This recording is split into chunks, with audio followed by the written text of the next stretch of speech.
Bruxelles, aller-retour. Et il est déjà pour le moment chez Filigrane, dédicace tout à l'heure à 18h. Filigrane, c'est avenue des Arts à 1000 Bruxelles. Philippe Gildas, journaliste, animateur de radio et de télévision, qui publie chez Flammarion Comment réussir à la télévision quand on est petit, breton, avec de grandes oreilles. Bonsoir Philippe.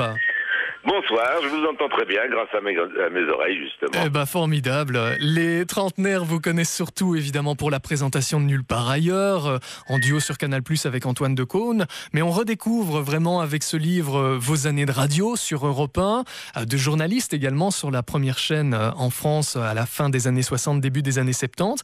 Il y a des activités de producteur également, mais visiblement il n'y a pas de nostalgie dans ce parcours.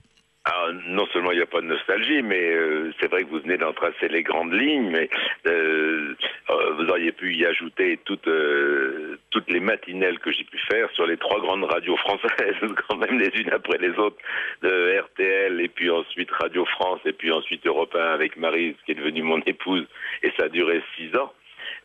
Mais vous auriez pu encore ajouter, pour parler de nostalgie, pourquoi voulez-vous que j'ai de la nostalgie quand derrière moi j'ai laissé le top 50 par exemple, que j'avais été amené à créer parce que j'en avais marre d'avoir chaque jour un producteur qui disait non, c'est ma vedette, c'est ma chanteuse qui est numéro 1 des ventes. Puis j'ai inventé plein de choses comme ça, mais c'est ce qui arrive quand on passe tellement de temps dans ces médias. Oui, vous traversez d'ailleurs vraiment 4 décennies du PAF, du paysage audiovisuel français. C'est un livre que vous signez... Presque 5, oui. C'est un livre que vous signez avec Gilles Verland, qu'on connaît bien sur Vivacité, puisqu'il a été notre DJ pop.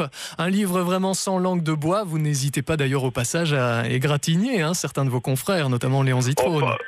Oui, mais non, mais parce que je les gratigne pas. C'était une façon de dire que. Allô? Oui, je vous entends. Allez-y. Ah bon, d'accord. C'était une façon de dire que quand on est arrivé nous à la télévision, on venait pas du tout pour ça. On savait pas ce que c'était comme média, et de voir tout d'un coup ce bon gros Léon qui sortait en pleine nuit à 20h30 un soir d'hiver des studios de la rue Cognac-Jay, et qui rentrait de façon surprenante dans les 30 secondes qui suivaient, et avant qu'on ne découvre qu'il ressortait uniquement pour pouvoir croiser un couple de téléspectateurs. C'était un personnage incroyable, un personnage incroyable. C'est pour vous dire à quel point on prenait vite la grosse tête dans ce métier-là. Et nous, on a eu la chance d'arriver par hasard de la radio où on ne nous reconnaissait pas, à la télévision où on n'est pas resté. Donc c'est vrai que on n'avait pas de raison de prendre la grosse tête.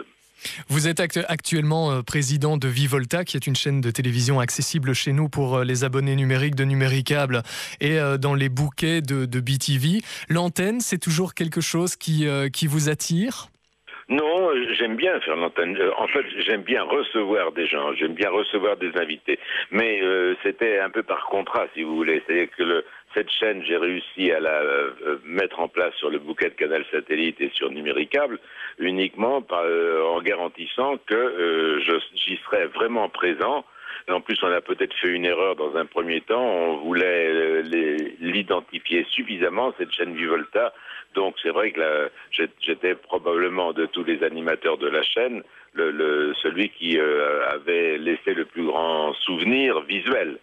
Donc c'est pour ça que je me suis retrouvé à l'antenne. Mais c'est pas une obligation, et je pense qu'à la rentrée prochaine, j'y serai pratiquement plus. Et on retrouve notamment sur Vivolta Sans Chichi, l'émission de la 2 que vous reprenez, l'émission de Joël Scoril, c'est Adrien de Viveur. Et qui fait un tabac. Et qui fait un tabac, tant mieux chez nous aussi. Oui. Pendant des années, il y a eu le duo en télé avec Antoine Decaune, une liberté totale. Vous pourriez encore proposer ça aujourd'hui, vous pensez ? Je crois que oui. C'est une question qu'on me pose assez régulièrement. Je reviens dans la question que vous avez des doutes et vous pensez qu'on ne pourrait plus faire ça aujourd'hui. Mais vous savez, on était extrêmement correct, on bossait énormément, c'était extrêmement précis.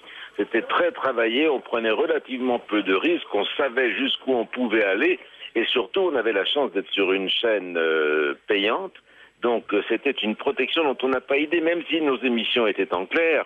Ce que nos abonnés dans ces tranches en clair nous demandaient, c'était de penser à eux en disant on s'est abonné pour avoir sur cette chaîne tout ce qu'on ne trouve pas ailleurs. Et à partir de ce laisser-passer, Tant qu'on n'était pas dans la grossièreté, dans les insultes, dans les mensonges ou dans les cochonneries de tous ordres, on nous laissait faire et on pourrait encore le faire aujourd'hui. Mais il faut que ça soit bien fait.